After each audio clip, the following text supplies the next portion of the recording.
मंडळी नमस्कार, मी सुभाष सुतार लोकसंवादमध्ये आपलं सगळ्यांचं स्वागत करतो।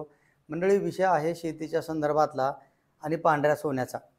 दादा लाड यांचं कापूस तंत्रज्ञान आणि SRT पद्धत वापरून अशा दोन्हींचा समन्वय करून युवा उद्योजक युवा शेतकरी ज्ञानेश्वर पुंडे यांनी आपल्या स्वतःच्या 8 एकरवर कापूस लागवड केली आणि ही लागवड करत असताना त्यांनी SRT तंत्रज्ञान वापरलं आणि त्याचबरोबर दादा लाड यांनी कापसाच्या संदर्भात गळफांदीवर जो भर दिलेला आहे, म्हणजे शेतकरी बापानं गळफांदी काढायची आणि शेतकरी बापानं शेंडा खुडायचा। त्याचबरोबर SRT तंत्रज्ञानाचा आपल्या शेतीसाठी उपयोग केला।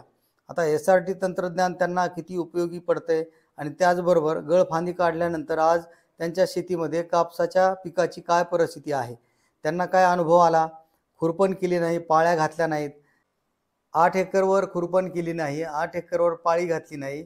मग ज्ञानेश्वर पुंडे यांनी नेमकं या तंत्राचा वापर करून 8 एकरवर कापूस लागवड कशी केली। हा कापूस जो आपल्याला 8 एकरवर कापसाचं हे पीक आपल्याला बहरलेलं दिसतंय, याच्या गळफांद्या काढलेल्या आहेत, याचे शेंडे खुडलेले आहेत। या संदर्भामध्ये त्यांना काय खर्च आला, कोणत्या फवारण्या केल्या, कोणती खतं वापरली, हे जाणून घेण्यासाठी आपण आज 26 ऑगस्ट रोजी त्यांच्या शेतात भेट दिली। माजी नगरसेवक चंद्रकांत शिंदे यांची यावेळी उपस्थिती होती। त्यांनी स्वतः या संदर्भात आनंद व्यक्त केला आणि प्रतिक्रिया दिली। आपण ऐकूयात ज्ञानेश्वर पुंडे यांना या संदर्भामध्ये नेमकं काय वाटतंय। आपण ऐकूयात ज्ञानेश्वर पुंडे यांचा प्रत्यक्ष अनुभव। काय सांगाल तुम्ही एकूणच SRT पद्धती संदर्भात आणि दादा लाड यांच्या तंत्राच्या संदर्भामध्ये? नमस्कार, मी ज्ञानेश्वर पुंडे, राहणार गेवराई आणि आता आपण माझ्या शेतामध्ये आहोत। तर आपण SRT पद्धतीनं दादा लाड तंत्रज्ञान वापरून इथं 8 एकरमध्ये हा कापूस आहे आपला। तर आपण यामध्ये कुठली पाळी, खुरपणी, मोगडा किंवा कोळपणी असं काही न करता केवळ तणनाशक वापरून तणाचं नियंत्रण केलेलं आहे। तर हे जे SRT तंत्रज्ञान आहे, हे SRT तंत्रज्ञान चंद्रशेखर भडसावळे दादा यांचं हे तंत्रज्ञान आहे, ज्यांनी हे आणलं आणि त्याला जोड आपण दादा लाड तंत्रज्ञानाची दिली। म्हणजे कपाशी या पिकामध्ये जे दादा लाड तंत्रज्ञान आहे फळफांदी आणि गळफांदी संदर्भातलं, तर आपण ते दोन्ही प्रयोग या शेतामध्ये केलेले आहेत। इथं आपण एकदम सुरुवातीला म्हणजे जेव्हा याची नांगट केली, नांगट करून आपण बेड पाडले आणि बेड पाडल्यानंतर आपण याच्यावर टोकन यंत्रानं ही कपाशीची लागवड केलेली आहे। टोकन यंत्राने आपण 3x1 असं अंतर याच्यामध्ये ठेवलेलं आहे, कारण दादा लाड हे सांगतात की आपण जर शेंडा योग्य वेळी खुडवणार असाल, म्हणजे या हाईटला आपण शेंडा खुडवला आहे साधारणतः 3 फुटाच्या रेंजमध्ये, आणि याची गळफांदी आपण 35 ते 40 दिवसामध्ये काढली होती। ते ॲज पर म्हणजे आपल्या ह्याच्यानुसार आहे ती की गळफांदी किती दिवसात वाढते, पाऊस वगैरे सगळं बघून आपण ही गळफांदी काढलेली आहे आणि साधारणतः 2.5 ते 3 फुटावर आपण याचा शेंडाही खुडवलेला आहे। म्हणजे दोन्ही तंत्रज्ञानाचा आपण उपयोग करून वापर करून या ठिकाणी या पद्धतीची ही शेती फुलवलेली आहे आणि अतिशय खोड खूप मोठं तयार होऊन साधारणतः एका झाडाला 20 ते 25 तोड्या आज रोजी आपल्याकडं उपलब्ध आहेत आणि आपण सगळ्या पूर्ण शेताचे शेंडे खुडलेले आहेत। सगळ्या शेताची हाईट साधारणतः 2.5 ते 3 फुटामध्ये थांबवलेली आहे आणि आता आपण पाहू शकतो की कशा पद्धतीनं आज हे जे संबंधित बेड आहेत, म्हणजे जास्त पाऊस झाल्यावर सुद्धा आपण हे पाहू शकता की हे जे बेड आहेत, या बेडवर आपण कुठलीही याला मोडतोड केली नाही, याला कुठलंही खुरपणी, पाळी किंवा काही न वापरता, आणि याच्यावर कसल्याही प्रकारचं आता तण दिसत नाही आपल्याला। ह्याचं मूळ कारण असं आहे की आपण याच्यामध्ये केवळ आणि केवळ तणनाशक मारून हे सगळं कंट्रोल केलेलं आहे, म्हणजे तणाचं व्यवस्थापन केलं तण नष्ट करण्यापेक्षा।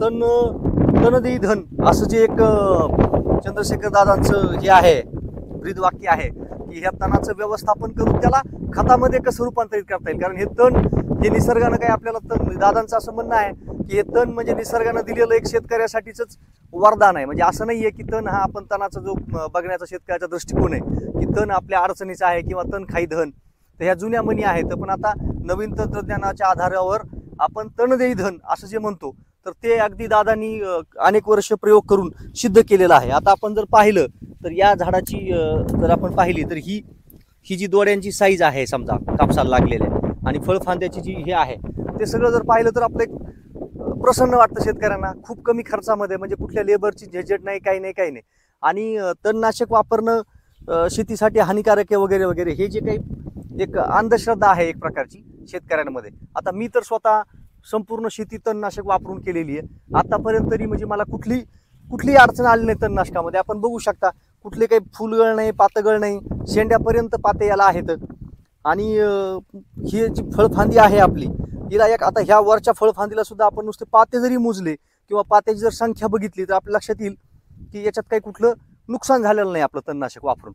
शेतीची मला आवड आहे म्हणून मी शेती पाहतोय किंवा शेती करतोय. आता इथं काय आम्ही प्रत्यक्षात बैल किंवा कुठले लेबर किंवा बायांनी खुरपून घेणं असं काहीच केलेलं नाही. तरी सुद्धा तुम्ही जर बघितलं कुठलंही तण नाही किंवा कुठलंही याच्यामध्ये आपल्याला काही व्यवस्थापन करायची गरज पडली नाही. आपण अगदी पारंपरिक पद्धतीची शेती ही केलेली आहे. तुम्ही 8 एकर कापूस लावला, हो, खुरपणी नाही, टुरपणी नाही, पाळी नाही, मात्र बरोबर. तणनाशक तुम्ही मारला आणि आता आपण पाहतो त्याचा रिझल्ट. हो. मात्र त्यासाठी 8 एकरला तुम्हाला किती खर्च आला? आता याच्यामध्ये तणनाशकाच्या 3 फवारण्या लागतात. एक लागवडीच्या पाठीमागच 24 तासाच्या किंवा 48 तासाच्या आतमध्ये फवारणी करावी लागते पेंडामिथॅलिन, म्हणजे जे बीजनाशक आहे. पुढं लागवड करायची आणि पाठीमागं पेंडामिथॅलिन फवारायचं. त्याचा साधारणतः 700 ml चा एकरी डोस आहे आणि 700 ml ची साधारणतः किंमत 700 रुपयापर्यंत जाते पहिली फवारणी तणनाशकाची. दुसऱ्या फवारणीपासून साधारणतः आपण हुड लावून जर ग्लायफोसेट नावाचं तणनाशक फवारलं, जे कापसावर न उडू देता काळजीपूर्वक फवारलं, तर त्याची साधारणतः एक 400 रुपये लिटरची किंमत आहे. एकरी 400 रुपयाचाच तो खर्च आहे. म्हणजे साधारणतः 800 आणि पहिले 700 असे एक 1500 रुपये मॅक्झिमम पूर्ण तणनाशक व्यवस्थापनाचा खर्च आहे. याच्यामध्ये आपल्याला जर आपण पाहिलं तर एकरी 2000 रुपये किमान खुरपणीला लागतात. तर माझा मग आता एक समजा साधारणतः 1500 रुपये एकरी प्रमाणाचा खर्च झालेला केवळ तण व्यवस्थापनासाठी. आपण ज्या शेतीमध्ये आता उभा आहोत ती शेती आहे युवा उद्योजक ज्ञानेश्वर पुंडे यांची, आणि याच शेतीला भेट देण्यासाठी आलेले आहेत माजी नगरसेवक चंद्रकांत आप्पा शिंदे. आप्पाकडून जाणून घेणार आहोत की या 8 एकरच्या कापूस लागवडीमध्ये तुम्ही आता उभा आहात, तुम्हाला नेमकं कसं वाटतंय? अहो, खूप छान आहे. हे काय हे आपले ज्ञानेश्वर फुंड साहेबांनी केली शेती पाहिली, फार दोड्या हे ते आले आणि त्यांनी तणनाशक मारले तरी काही एकदम चांगले पीक हो येऊ शकतं काय. आणि खूप छान वाटलं. बाकीच्या बाजूच्या शेतकऱ्याला विचारलं तर त्यांनी सगळं केलं. त्याचे गळफांदी न तोडल्यामुळे थोडं जरा हे झालं. ह्यांनी फळफांदीचा